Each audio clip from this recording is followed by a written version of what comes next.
From the Lincoln Journal-Star, this is the Life in the Red podcast with Luke Mullen and Amy Just. Hey everybody, welcome back to the Life in the Red podcast. Luke Mullen and Amy Just back with you once again. A lot to get to today. No Brent Wagner with us. He's busy today. Is National Signing Day, by the way.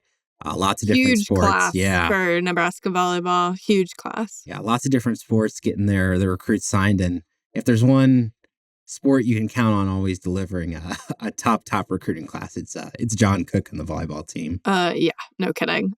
Once again, one of the better recruiting classes in the country. Lots of nationally ranked in the top 10 for those various recruiting services. Yeah, but no Brent Wagner with us today. We'll still update you on the Nebraska volleyball team, but if you're looking for our full volleyball podcast, that will return in 2 weeks' time. Wisconsin, Penn State, some big matches, of course, here left for the Nebraska volleyball team, but also talking some hoops today, talking some football. There was some pretty big news during the week. Are you sure? Did something happen? I missed it. Yeah, some bombshell stuff happening for Nebraska football.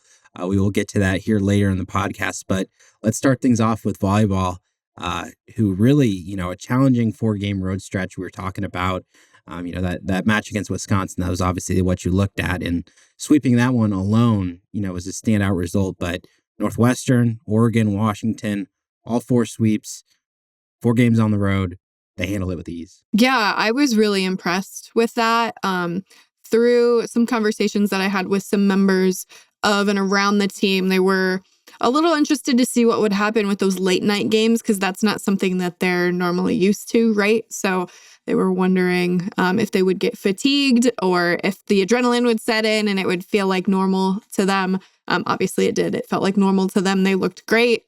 But yeah, them sweeping Wisconsin, I think, was an exclamation mark on what they've proven themselves to be this season. Absolutely. And their latest win, the most recent one, again, 3-0 over Washington, played in front of the first sellout crowd in Washington volleyball history. Not exactly a surprise. Obviously, the big crowds do follow Nebraska along the way, but that was a standout, something notable from that match. But in terms of the players who are leading some of this recent surge for Nebraska, looking at Taylor Landfair and Harper Murray, both of those games out there on the West Coast, double-digit kills, both hit around 400. Those outside hitters doing really well right now. Yeah, they are really clicking right now. Earlier in the season, John Cook was, loudly frustrated with that L1 spot. Would Taylor stand up? Would Lindsey Krause stand up? Who was going to take that and run with it? And for the last 7 or 8 matches or so, it's been Taylor, and she's looked phenomenal out there. Yeah, still continuing to figure out, of course, so much talent on this volleyball team. We were talking about that early in the year. But really, most of the season's here in the books, because Nebraska 14-0 in Big Ten play. Penn State, they're 13-1, Wisconsin 12-2. Pretty much everybody else, they're outside of striking range of this Nebraska team. But as I mentioned, 2 of the final 6 matches on that schedule, Penn State and Wisconsin, they're still on there. So those big matches left to play. Yeah, huge matches. And then they also have a huge one this week, too. Just because Minnesota isn't in striking distance doesn't mean they're not dangerous. They've always been pesky, even when they aren't as good as you would think that they would be. They still have the capability to beat anybody on any given night, and you cannot overlook them this week. Yep. And that match is Thursday night. Huskers also hosting Indiana, 7:30 on Saturday night at Devaney. So that is the Nebraska volleyball update. Let's move on to Husker hoops. Both the men's and women's teams are undefeated, but maybe a little bit different moods, different atmosphere around these 2 teams. Starting with the women's team, up to number 21 in the nation with that 3-0 start. Recently, they did beat Southeastern Louisiana, but that was pretty surprisingly close. 10-point win. That game was tight until the end. Yeah, and they were down at halftime. I was actually watching a football game as a fan over the weekend, which is not something I get to do very often. So when it was it was great. I loved it. But yeah, I was checking the scores at halftime because I can't help myself. And I'm like, what is happening up there? But they figured it out. It's still early. They were able to pull it out. But yeah, no, that was cause for concern for sure. But it's much better to learn the lessons you want to learn in a win rather than a loss. Yeah, Britt Prince, she was held out of that one with a minor injury. She was able to be back in the lineup for a much more comfortable win over Southern, 84-58. Nebraska rolled in that one. Natalie Potts, 17 points and 12 rebounds. Really, again, she's been a phenomenal scorer to start the year, but I was also impressed these last two games with the guard, Alberta Rimdahl. Didn't play a whole ton, still got some minutes, but maybe not as much of a score in that season opener against Omaha. She's had 13 or more points these last two games. Yeah, Birdie is really coming into her own. And what really impressed me yesterday was that she didn't even attempt a three-pointer. And that's where most of her game comes from, is being an outside presence. So she was able to get to the rim, drive to the hoop, and still be really effective there, which is a testament to how her game is continuing to grow. Mm-hmm. And a big game coming up next for head coach Amy Williams, facing her former school, South Dakota. That's this Saturday, neutral site game up there in South Dakota. And Nebraska also hosting North Alabama on Tuesday. So a couple more games coming up for that women's team. And that's always an interesting one when you got a former school, a lot of good memories in those colors. Yeah, we got to talk to Amy Williams about that last night. She's really excited. She doesn't have a ton of experience in the Sanford Pentagon coaching. She's been there many times as a fan, watching her sister coach her teams there. But yeah, it's a very special place for the Williams family. Well, for her family, not necessarily the Williams family, but her family. So she's looking forward to it. And, it should be a pretty red crowd, she said with a wink, because, South Dakota is also red. Yep, very cool. We'll see that. And again, that game is Saturday. Not at the same time as the football game, but we'll see the Huskers support there in South Dakota. The men's team, they will also be playing up there this weekend. But as we kind of go big picture on this men's basketball team a little bit more, they're 2-0, but there's some concern about this team right now. Yeah, I don't think they've figured out who they are just yet. And that's early. It's early. It's okay. No, 2 games into the year, you have to know. You have to know your everything. identity. Yeah, no. They're still figuring that out. They're still figuring out the lineups that they want. They have all the right pieces. It's just kind of fitting it together. Right now, it's just, on Christmas morning and you've got a puzzle dumped out on a table and you've got a lot of work to do to get it together. The pieces are there. It's just like, how do they fit together? And that's kind of what they're working through right now. But there is a little bit of urgency because while they do play Fairleigh Dickinson tonight, they've got 2 games within the next 10 days or so that they could get smoked in. So time is of the essence to try to figure that one out. Yeah, definitely. I think the concern, because you look at that recent win, 63-58 over Bethune-Cookman, great defense. Like, they're a good defensive team. They hustle, they play hard, but man, the shooting is not there right now. A lot of turnovers, just that offensive rhythm, just really slowing Nebraska down on offense. And Fred Hoiberg looking for the solution, kind of spoke about most recently. Yeah, you got to have that balance. And shout out to our colleague Wilson Moore for asking a really nice question that got that answer out of Fred. That yeah, it is difficult. You do have those question marks, and you got to find these answers 2 games into the year. But then again, you built that roster for a reason. Like, you're going to coach them up, and you're going to trust them to make those adjustments over the season. Yeah, and you don't want to panic just yet, right? But yeah, we'll see what happens. Tonight we're recording on a Wednesday afternoon. We'll see what happens in this one, because this is where you need to learn those lessons, because this weekend is not going to be tough, and then the following week is going to be pretty brutal too, if you don't make those adjustments, with St. Mary's and Creighton on the horizon as well. Yep. So they're off to the Sioux Falls, South Dakota, the Pentagon again on Sunday. 3-0 St. Mary's team, NCAA tournament regular. Lots of great scorers on that team. As you said, that will be quite the test for the Nebraska men's basketball team. There is your volleyball and your Husker Hoops update. Let's move on to Nebraska football. We spoke a little bit about this on Monday, with the news that Matt Rhule came out and shared changes happening on offense. Let's start just briefly. Quarterback position, Dylan Rhule, is he going to play? I think so, but... So I feel like Dylan, even if he was missing an arm, would still try to go out there and play. Like, he's going to have to be told no. Like, somebody's going to have to tell him no to keep him off the field. So I'm operating under the presumption that he is going to play. We have not heard how practice went for him. I don't think we are going to hear that this week. They want to keep that close to vest, but Dylan, he's played through some bumps and bruises this season. It would not surprise me, even if he's, less than 100%, that he would go, because that's who he is a competitor and a person. Now, but in the off chance he doesn't go, who's it going to be? Because with a new offensive coordinator and a new play caller, you're getting things ready for Dylan. Your backup is Heinrich Harburg. It's not like they are the same in any way. So that would be very interesting to have to, navigate that. Do you prep Danny and get him ready? I mean, maybe. You prep him, but true freshman on the road, first game At the Coliseum? Woo! Yeah. Yeah, that would be tough. Yeah. He is closer, and he's more of a comp to Dylan than Heinrich. Definitely. So, but yeah, no, he hasn't played yet this season, so he can play without burning his red shirt, but I don't know. I think I would go Jalen Gramstead in an emergency situation over Danny. That would be tough to throw him into, definitely. Yeah, and I like Danny. I think he's a great kid, but probably not the spot you want him to make his debut.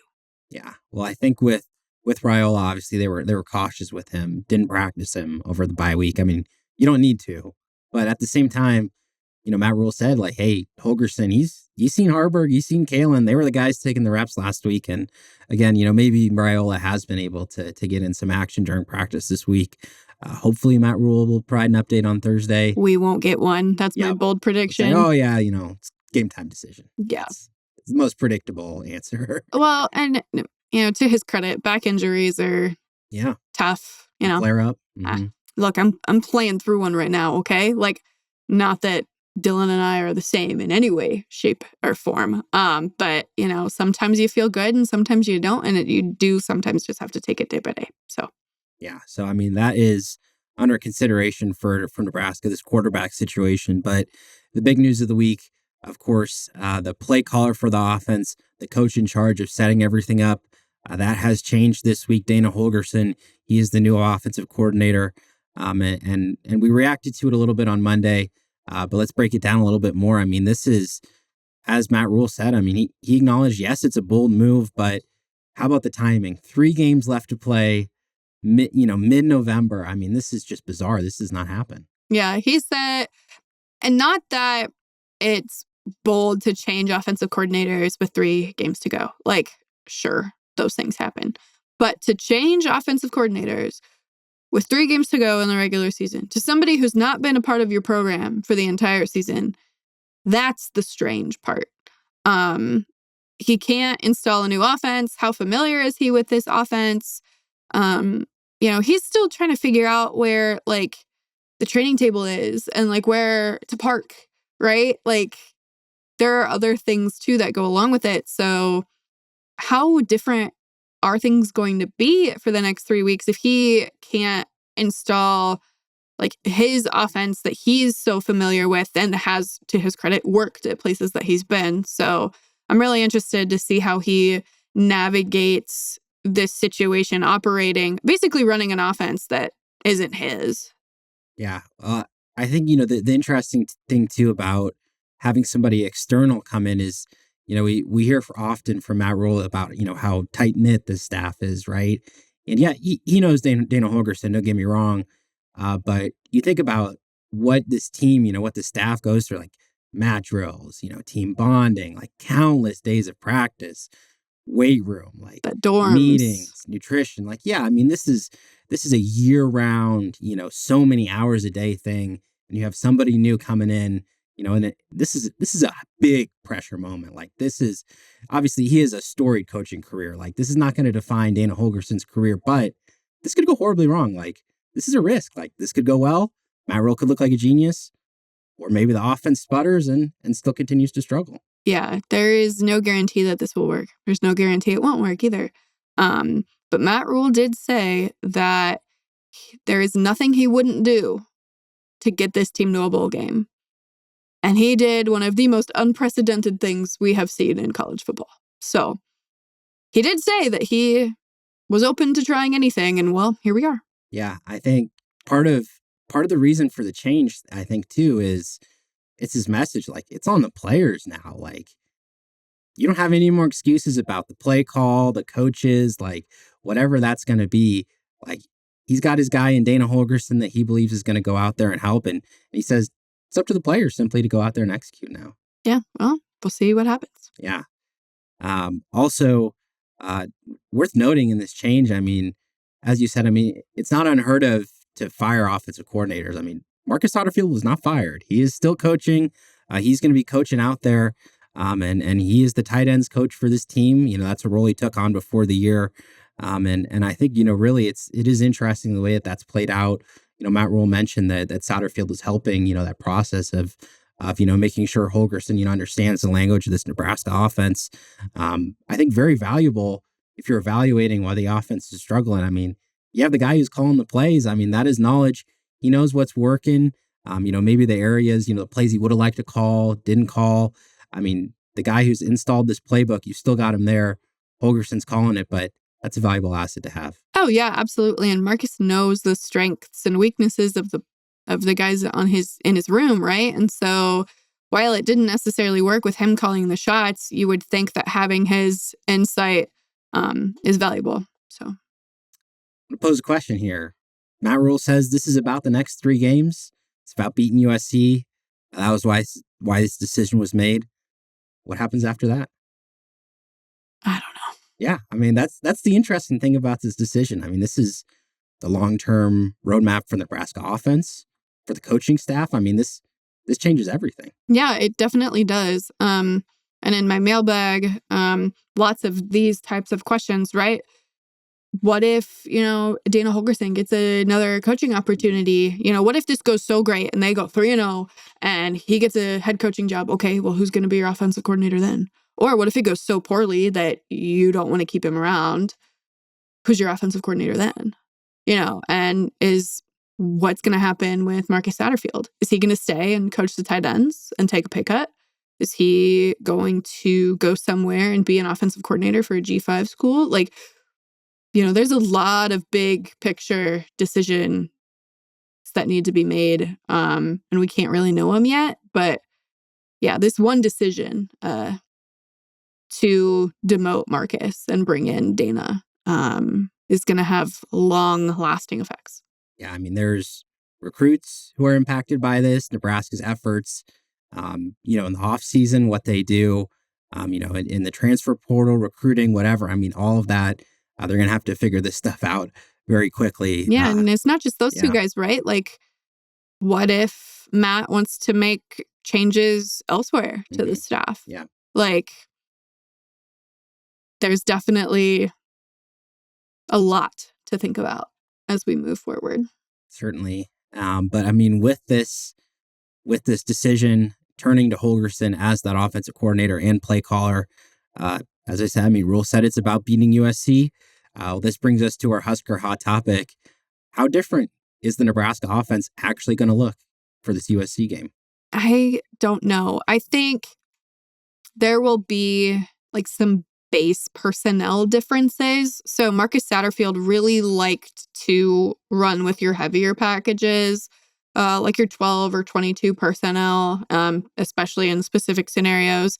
I think we'll see a lot more of 10 and 11 with Dana. That's usually what he likes to go with, just watching back some of his old tape.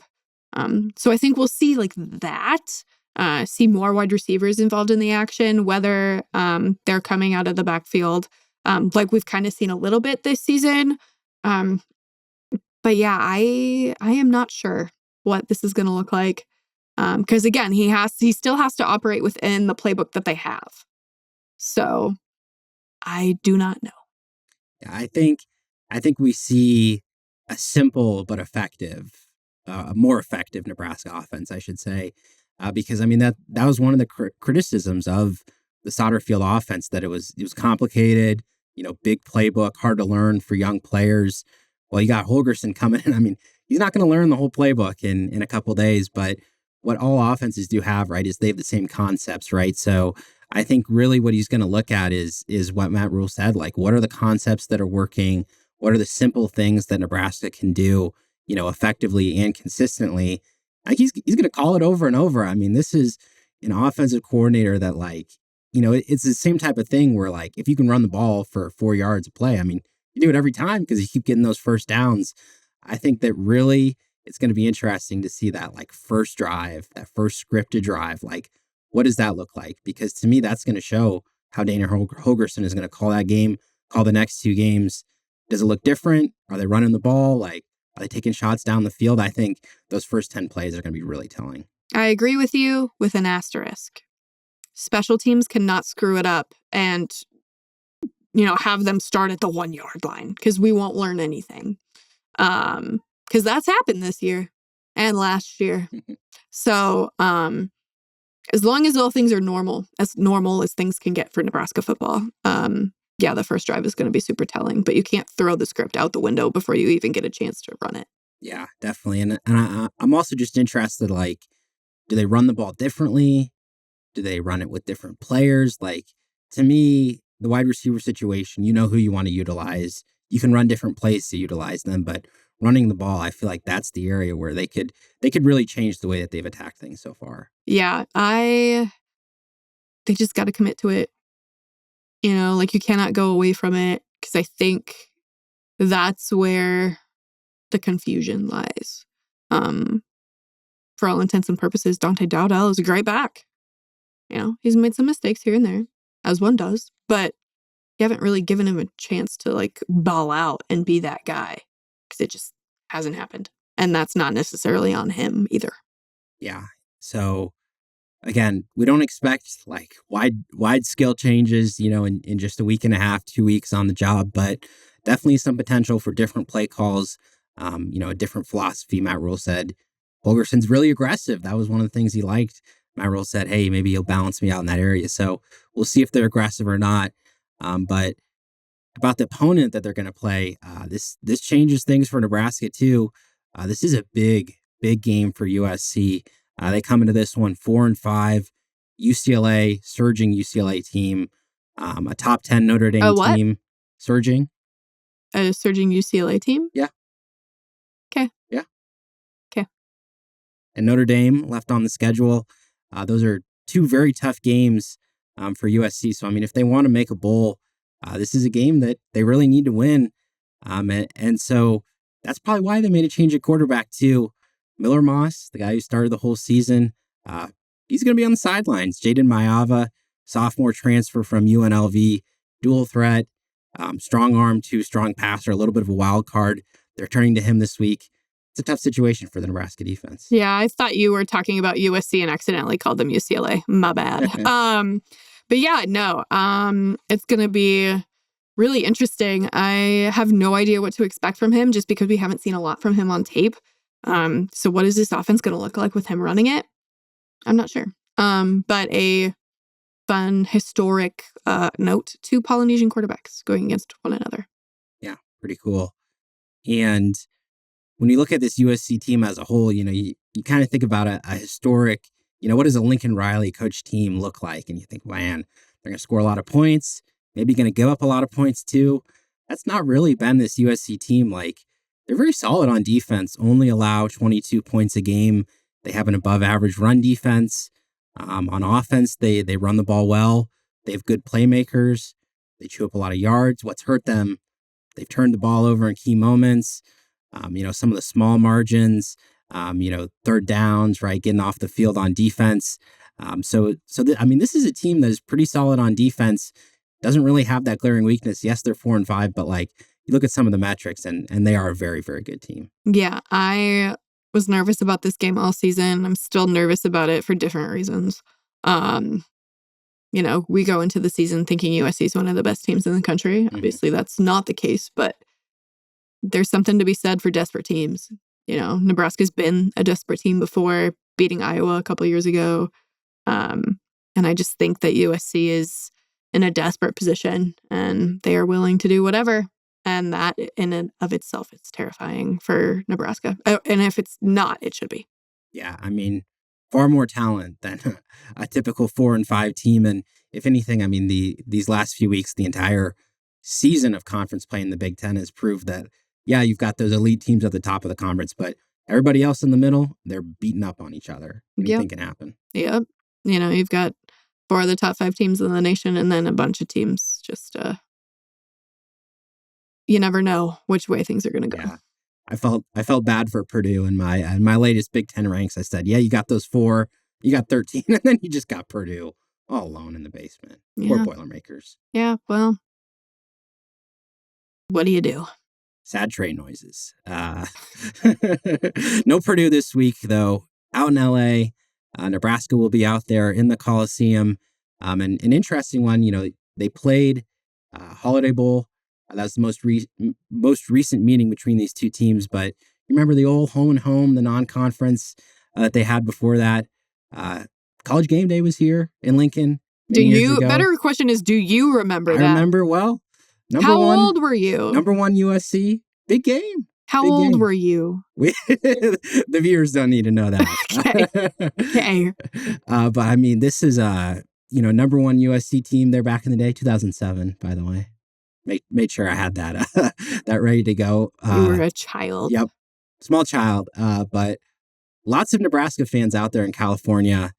There should be a lot at this game too. Yeah, I think so. USC fans, for whatever reason, just aren't showing up.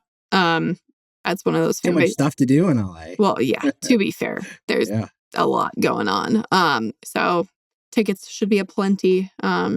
And what flavor of Nebraska red? How many of them show up? I think it's going to be a lot. It's been a long time since Nebraska has played in Southern California. So people are going to be really excited to show out for that.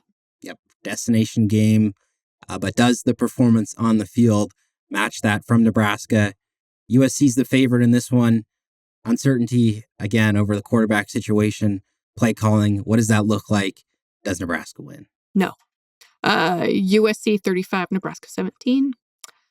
I'd like to be wrong, but I don't know. I need them to prove it to me. And so far they haven't. Yeah, I agree with you. I think even a 1-score game feels a little bit too close for this. So I'm going the bare minimum to make it 2 scores. I'm saying USC 30, Nebraska 21. And another single-digit loss is what you're predicting. Yeah.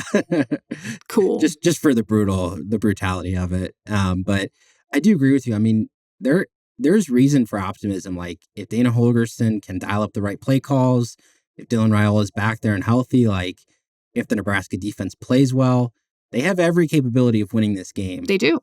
But if USC plays to its talent level, if Maeva comes out and plays a pretty good game, is able to hurt Nebraska with its legs, I just don't think Nebraska will be able to keep up with USC. Yeah, I don't know what to expect here. Yeah.